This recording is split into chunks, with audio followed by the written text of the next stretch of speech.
How's it going, everybody? It's Pilot Flame, and we are back with another FPL video on this international break. And today we're going to be looking at teams to watch out for in a good or bad way going into game week 9 and kind of look at them over the next 4 game weeks. We've done this series before. We did it over the last international break and before the season started as well. And it was kind of having some good results in terms of what people liked for it. And I think this is an opportune time to kind of judge teams over a 4-week period because you got a decent enough sample size to see how they've done. If you haven't done so already, make sure to slam a like on the video if you're enjoying it. Make sure to subscribe to the channel if you're new around here. It greatly helps us out, as well as turn those notification bells on so that you can get videos like this one and many others as soon as they are readily available. And drop us a follow over on Twitter and Twitch. It's PilotFlame226 on those platforms. Links are also in the description. I will have a pinned comment down below as per normal to show you when the streams will be on Twitch. They'll be back up next week.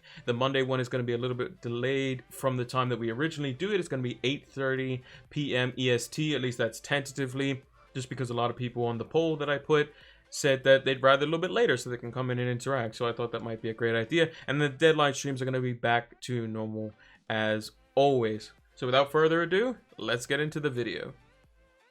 So the first team that I have highlighted here is Manchester City. They look to potentially be the most looked at from game week 10 onwards, more specifically because of the two nice home fixtures that they have in game week 10 and game week 11 versus Burnley and Fulham respectively, which both have FDR ratings of 2. Their game week 9 fixture versus Spurs poses a bit of a threat for those like myself who have Son and Kane already in their team and are looking to get Man City assets sooner rather than later. And then they also have the Manchester Derby in game week 12. Both of those fixtures in 9 and 12 are FDR ratings of 4. However, Spurs and Man United defensively haven't been as good as what they would seem on paper, but you would have expected a Manchester City team to put more than one past a Sheffield United team in that win that they had over them. But looking at the players that we've highlighted here, we've got Kevin De Bruyne, Raheem Sterling. Those are the two main ones that everyone's going to be looking at. De Bruyne, very good in home fixtures statistically. He did miss his last penalty, which is unfortunate if you did have him, because it basically erased pretty much his potential, 3 bonus points with a goal and an assist if he had scored the penalty, getting an assist earlier in the game. And then Sterling, who's somebody who's been a lot better away from home, but in tandem could pose to be quite a good threat. Now, since Kevin De Bruyne has missed his last penalty, if they get another one, is it Raheem Sterling that's going to be on it? Is Jesus going to come back on them? We're not sure. I'm pretty sure De Bruyne would just step back up and take them again until Aguero comes back into the team. But you never know. You never know. And then the hot topic that everyone's kind of been looking at is João Cancelo, who's been playing and staying on the pitch for 90 minutes for the last 4 games in the Premier League. Currently at 5.4 million at the time of recording. Looks to be a very threatening fullback for City. Someone who's defensively capable and very good, if not better than Benjamin Mendy, who was in his place, at the start of the season going forward. And I think he could basically beat out those other 5.5 or 5 million bracket type of defenders, because City do create a lot of chances. They just need to get a one game where they get a bunch of chances and they put basically all of them away, and then you'll start to see them smash teams 5-6-0, which could definitely happen versus the likes of Burnley, who are still not that assured defensively, and Fulham, who are probably going to be in a relegation battle at the end of the season. But I would say definitely consider De Bruyne and Sterling. I'm also considering Jesus, who was unlucky not to make himself on the front 3 on this graphic here. And he's someone that I'm definitely keeping my eye on, because if Aguero's going to be out for another, 2-3 weeks, especially through the Burnley and Fulham game, you can bet your boots that Jesus is going to start in those games, because Pep loves to play with a striker and he likes Jesus a lot. And who better to have a Manchester City player playing up front for cheaper than any Man City striker has been over the past few seasons at 9.3 million.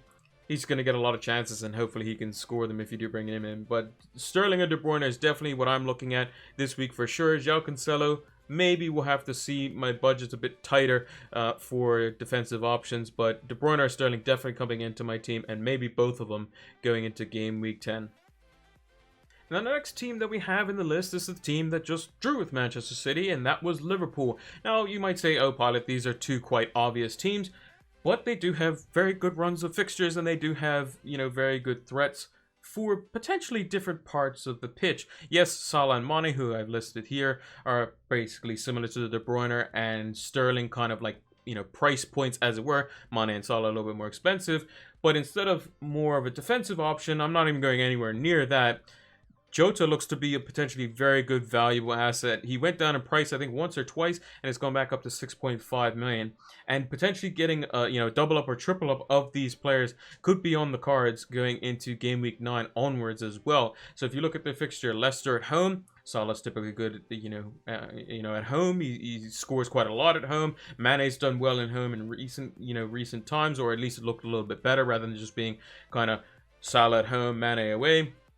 And there's 2 away fixtures with FDR ratings of 2 versus Brighton and Fulham. Both of their defenses are absolute, you know, garbage right now. Brighton even conceded versus West Brom, who weren't even that good, who conceded 2 to Fulham. And Mane could potentially tear them up. And it could be a combination of having both of them there. And then Wolves at home. Yes, Wolves are, you know, typically quite good versus the top 6 teams, or the big 6, however you want to call them. But with Jota there, he just seems like another threat that, you know, teams have to deal with.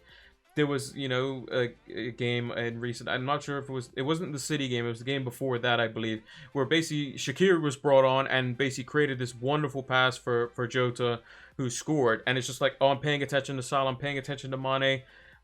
Oh, now Jota's popped up in the box. You don't really get that goal threat out of Firmino. And even with Firmino on the pitch as well, it's just another, you know, aspect of Liverpool's team that you kind of have to worry about. I still have Salah and have had him since the beginning of the season, and he's going nowhere from my team. I think he's a season keeper. And with these fixtures coming up, probably potential captain for game week 9, although it's not as good. Potential captain in game week 10, and probably almost a guaranteed captain for game week 12, depending on what City plays Manchester City away. So if you look at kind of how the rotation of the fixtures go, you know, you think game week 9, it's a bit rough there. Game week 10, City at home. Game week 11, City at home again to Fulham, and then Salah at away to Fulham in game week 12. So you kind of want to target the weaker defenses, the Burnleys, the West Broms, the Fulhams. These sorts of teams are going to concede a lot of goals. And that's just in my opinion, but there are stats to back it up that they do concede quite a lot of big chances. And Salah, yes, he's been getting a lot of penalties recently, but if there's teams that concede chances, they probably concede penalties too.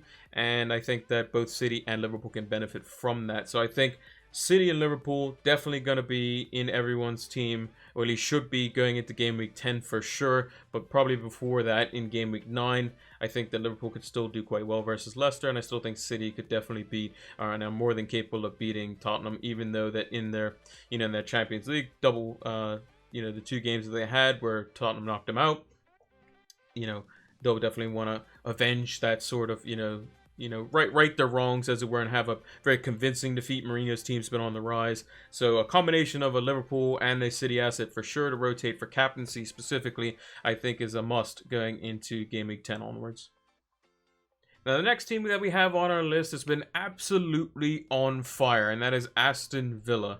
They have a fantastic run of fixtures all the way up until, I think it's the December 28th, which is basically when you would want to wildcard them out, if you still have your wild card then. And it's basically a fantastic run of fixtures with FDR ratings of 2 and 3 all the way up until and including Boxing Day, and with the likes of Jack Grealish, Ross Barkley, and Ollie Watkins to pick from, who I've highlighted these 3 here.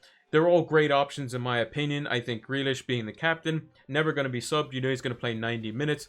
He's going to get assists. He's going to be on free kicks. He's going to be winning free kicks, and he's always involved. And has probably been a bit unlucky, even though he has scored quite a few points, you know, in a few game weeks in recent times.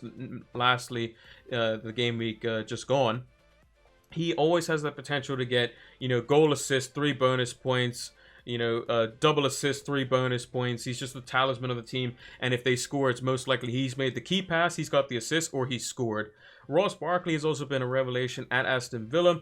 He had a bit of a tough time in one of the games versus Southampton, and that's because they pressed him quite well, and he wasn't able to get, you know, basically get off the ground, as it were. Him and McGinn quite struggled.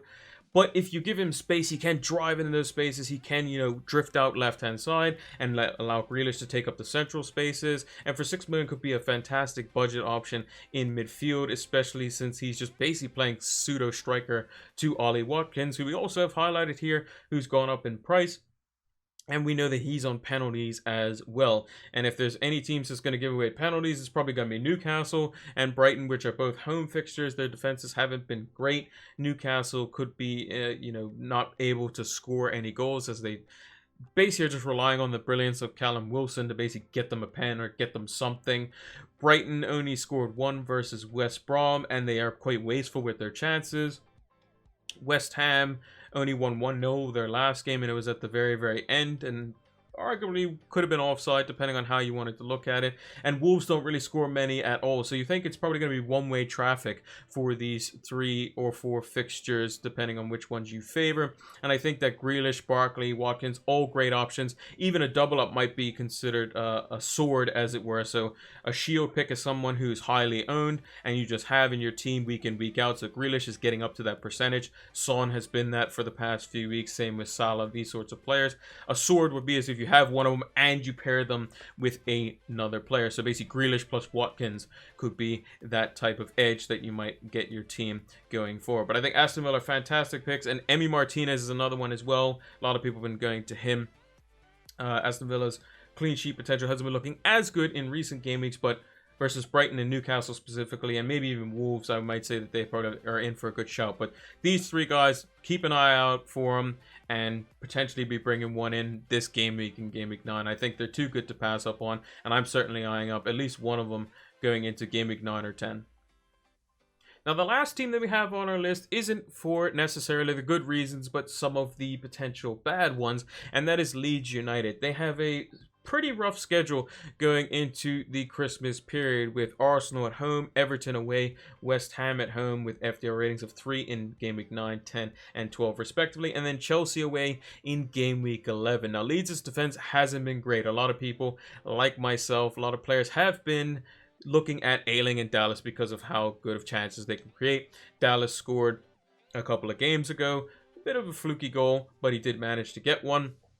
Ayling has been creating chances, but just nothing has come of it. And Bamford has scored and continued to score quite heavily, and kind of keeping himself going along for a very good budget option. And to think that he started 5-5 this season, I'm only kicking myself because I had him in my team to start. He was in my very first draft, and then I took him out and never put him back in. So one of the regrets of the season, to kind of go with your gut instinct. He does get a lot of chances, but he does tend to miss them as well. Also, he had a goal ruled offside for pointing to where the defender wanted, not the defender, where he wanted his player to pass him the ball, which is just ridiculous. He should have probably just ended up scoring with his bicep anyway, just to add more pressure on VAR and the officials in that game.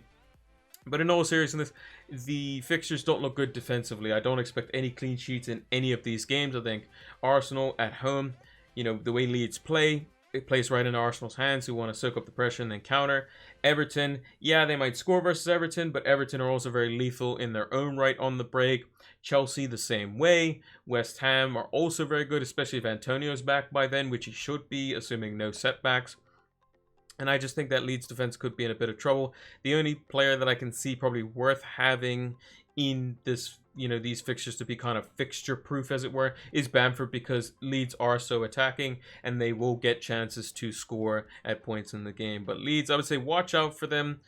The only team that I could potentially say, maybe play their defender against is probably Arsenal, and that's just because they haven't been scoring many and just got thrashed 3-0 by Aston Villa. But keep an eye out for Leeds, kind of monitor the situation. If their defense shores up, then it could be, potential options there. But otherwise than that, Bamford's probably the only one that I'm looking to, keep longer term. Ayling could potentially be made way for on the wild card, but we'll have to see if the defense shores up over these next 4 weeks.